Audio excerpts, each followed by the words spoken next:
বললো ভাই অন্তত আমার মারে আমার খুব একবার দেখতে মন চাই। আমার মা আমার অনেক নিষেধ করছিল আন্দোলনে যাইতে, আমি ফিরে আসার সময় মারে দেখি নাই। আমার একটাবার মন চায় আমার মারে দেখি। তো যারা হাজার হাজার কোটি টাকা পাচার করে বিদেশ চলে গেছে,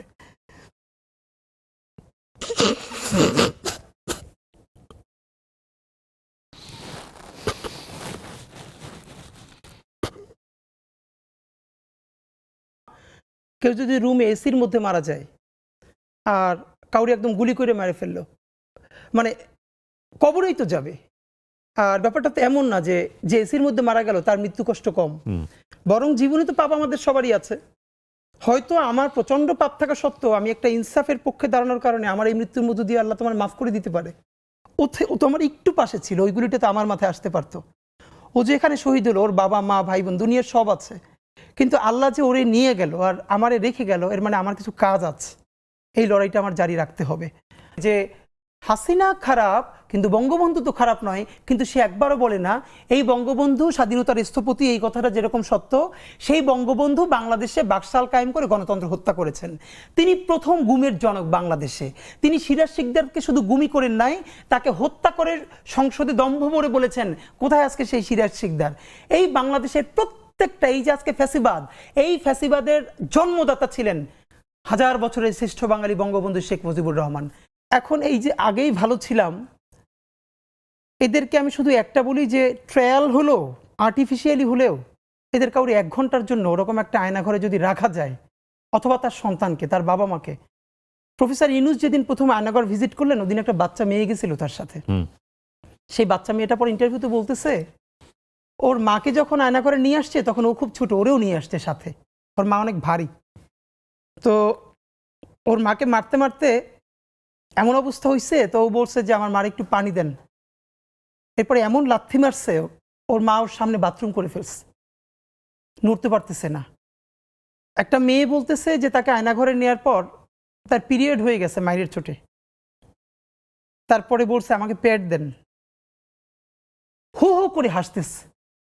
আপনি ভাবেন যে আপনার বোন আপনার, এবং সব থেকে ভয়াবহ এই যে আলেপ আয়নাঘরের একজনকে ধরেছে, আয়নাঘরে নিয়েছে, তাকে জঙ্গি হিসেবে তার জবানবন্দি নেবে, কিন্তু সে দিচ্ছে না।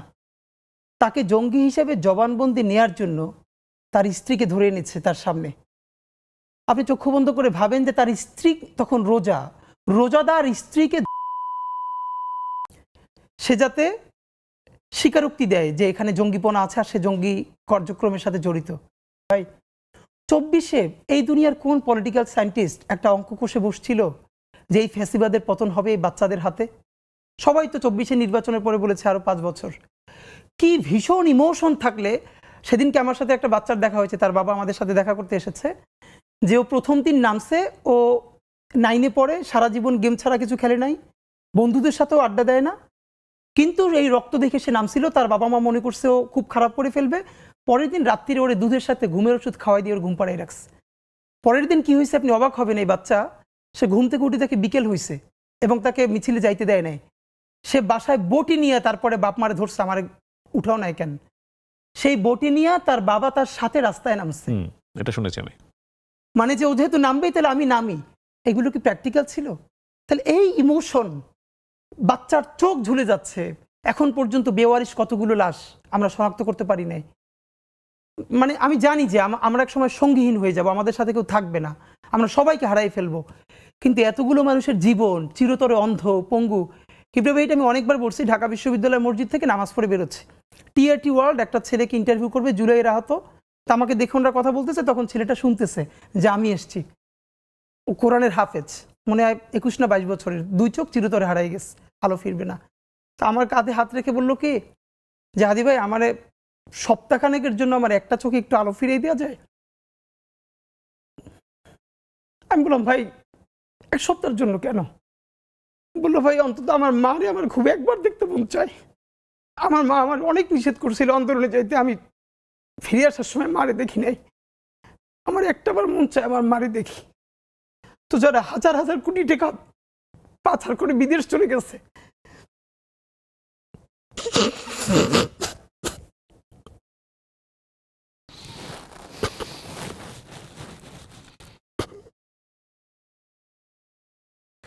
এটা ঠিক যে 24-এর পরে আমরা একটা বছর পার করলাম এবং এই এক বছরের মধ্যেই যে চেঞ্জেসগুলো দেখেছি মানুষের মধ্যে, আপনার কখনো ভয় হয় না আপনার ভবিষ্যৎ নিয়ে? প্রথমত ভাই, কারণ আপনি যা করছেন আজকে, আপনার মতো অনেকেই যারা করছেন, সবই তো ডকুমেন্টেড।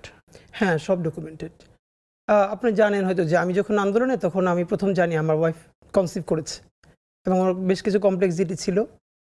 তো আমি তো রামপুরে ছিলাম, একদম প্রতিদিনই মানে ওখানে একটা ভূমিকা রাখার যেহেতু আল্লাহ তৌফিক দিয়েছিল, তো কারো কথাই যখন শুনছিলাম না, তখন আমার মনে আছে যে আমার ভাই আমার বোনের বাসা, সবার বাসা কাছাকাছি। তো আমার ওয়াইফকে বলছিলাম, শুনছিলাম অন্য রুমে, যে ও বাসায় ঢুকলে আমার ফোন দিবা, আমি বাহির থেকে তালা মেরে দিয়ে যাব।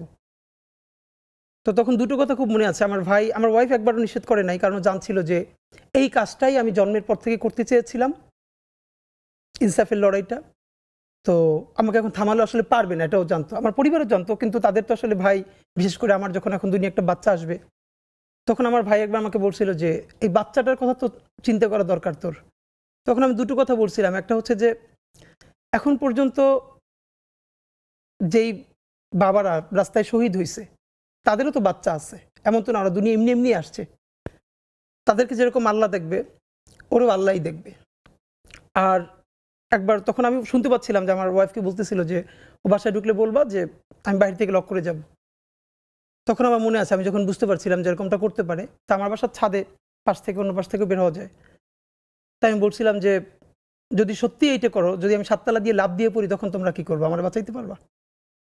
তো আমার মা খুব মনে আছে যে আমি এমনিতে ভাই, আমি তো সবার ছোট, আর এমনিতেই ছোটবেলা থেকে আমি ভীষণ মানে একদম মায়ের সাথে থাকা আর কি।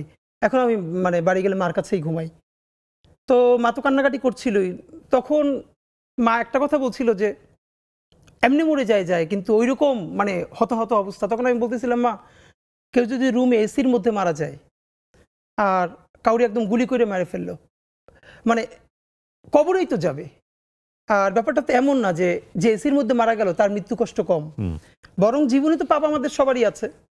হয়তো আমার প্রচন্ড পাপ থাকা সত্ত্বেও আমি একটা ইনসাফের পক্ষে দাঁড়ানোর কারণে আমার এই মৃত্যুর মধ্য দিয়ে আল্লাহ তোমার মাফ করে দিতে পারে।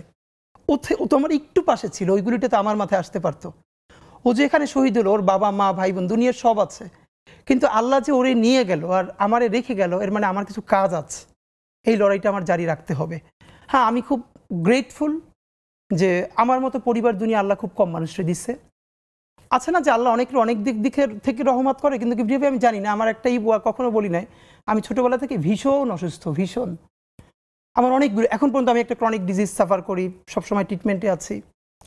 তো আমার কিবরিয়া ভাই, আমি গত 1 বছর এই মনস্তত্ত্বটা বোঝার জন্য, আমাদের প্রচুর বন্ধু বান্ধব আছে তো যারা সফট ছাত্রলীগ বা ছাত্রলীগ করতো অথবা আওয়ামী লীগকে ভালোবাসে, এরকম আছে না, যেহেতু এই দেশেই আমরা সব একসাথে থাকি। আমি প্রচণ্ডভাবে তাদেরকে বোঝার চেষ্টা করেছি। অনেস্টলি বলি, এখন পর্যন্ত আমি একজন, not a single man, Awami লীগের কর্মী না, সাধারণ সমর্থককে পাই নাই যারা এই জঘন্য গণহত্যার ব্যাপারে ন্যূনতম অনুশোচনা আছে। ভাই দেখেন, মানুষ যে যার পলিটিক্স করে, এরপরে ভাই বন্ধুরা বললে বলে না, না এই কেসটা খুব খারাপ হয়েছে, এই কেসটা ঠিক হয় না। ভাই, আমি একজন ন্যূনতম আওয়ামী লীগের সমর্থককে পাই নাই যে মনে করে এই গণহত্যাটা একটা জঘন্য কাজ হয়েছে, সুতরাং তাদের ক্ষমা চাওয়া উচিত। তারা বলে না, এটা কিসের কি হয়েছে, এখানে ছাত্ররা পুলিশকে মাইরে ফেলছে। এই মনস্তত্ত্ব আপনি কি দিয়ে ভাঙবেন ভাই? আমাদের একটা দীর্ঘ লড়াই লাগবে। বিএনপির ক্ষেত্রে অনেকবার বলেছি, বিএনপি যদি এখন নির্বাচিত হয়ে ক্ষমতায় আসে, তার কি ইচ্ছে 5 বছর থাকবে? 1/11 তো তার চলে যাওয়ার কথা না, সঠিক ভোট হলে তো তখনও সে ক্ষমতায় আসার কথা। কিন্তু দেখেন বিএনপির আর একটা ছায়ানট কোথায়, আর একটা উদিচি কোথায়? আওয়ামী লীগের 100-র বেশি এরকম সফট লেয়ার ছিল যে সে দেখেন, সে ক্ষমতায় নাই, কিন্তু তার পক্ষে মত উৎপাদন করার মতো মূলধারা মিডিয়া থেকে শুরু করে কত জায়গায় লোক আছে, তারা গিলি করা পাঞ্জাবি পড়বে, তারা রবীন্দ্রসঙ্গীত গাইবে, শান্তিনিকেতনের জবনে কথা বলবে, এবং তারা বলবে যে হাসিনা খারাপ কিন্তু বঙ্গবন্ধু তো খারাপ নয়। কিন্তু সে একবারও বলে না এই বঙ্গবন্ধু স্বাধীনতার স্থপতি, এই কথাটা যেরকম সত্য, সেই বঙ্গবন্ধু বাংলাদেশে বাকশাল কায়েম করে গণতন্ত্র হত্যা করেছেন। তিনি প্রথম গুমের জনক বাংলাদেশে। তিনি সিরাজ শিকদারকে শুধু গুমি করেন নাই, তাকে হত্যা করে সংসদে দম্ভ ভরে বলেছেন, কোথায় আজকে সেই সিরাজ শিকদার? এই বাংলাদেশের প্রত্যেকটা, এই যে আজকে ফ্যাসিবাদ, এই ফ্যাসিবাদের জন্মদাতা ছিলেন 1000 বছরের শ্রেষ্ঠ বাঙালি বঙ্গবন্ধু শেখ মুজিবুর রহমান।